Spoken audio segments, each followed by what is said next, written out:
حضور. کیوں جی عالیہ بیگم؟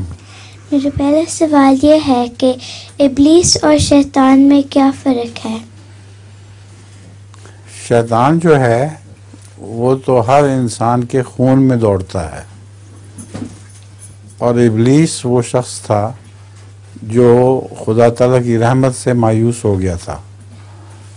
اور دلچسپ سوال ہے، اس کے جواب میں تمہیں بتا دیتا ہوں کہ آن حضرت صلی اللہ علیہ وآلہ وسلم نے فرمایا کہ شیطان ہر شخص کی رگوں میں دوڑتا پھرتا ہے. تو کسی نے کہا یا رسول اللہ آپ کی رگوں میں بھی؟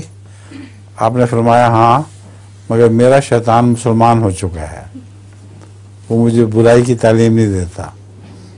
ابلیس بیرونی شخص ہوتا ہے جو نبیوں کے وقت میں ان رحمت سے مایوس ہو کر ان کی مخالفت کیا کرتا ہے.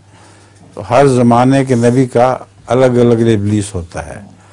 ایک ابلیس حضرت رسول اللہ صلی اللہ علیہ وسلم کے زمانے میں ابو جہل تھا.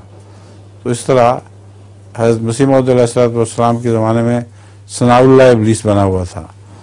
اور بہت سے ابلیس ہوتے ہوں گے، ان کا نام تو مجھے یاد نہیں، مگر ہر نبی کو کوئی نہ کوئی ابلیس ٹکر جاتا ہے. تو میرے پاس ایک لطیفہ ہے، سناؤ. ایک جیب کوترے نے اپنے ساتھی کے ہاتھ میں تسبیح دیکھ کر پوچھا، کیا تم نے توبہ کر لیا ہے؟ اس کے ساتھی نے جواب دیا، ابھی ابھی غلطی سے مولوی کی جیب میں پڑ گیا تھا. تمہیں سمجھ آ گئی؟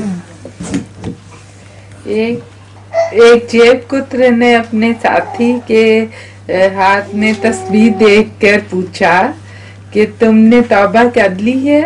جیب کترے نے جواب دیا، ابھی ابھی غلطی سے ایک مولوی کی جیب میں ہاتھ پڑ گیا تھا.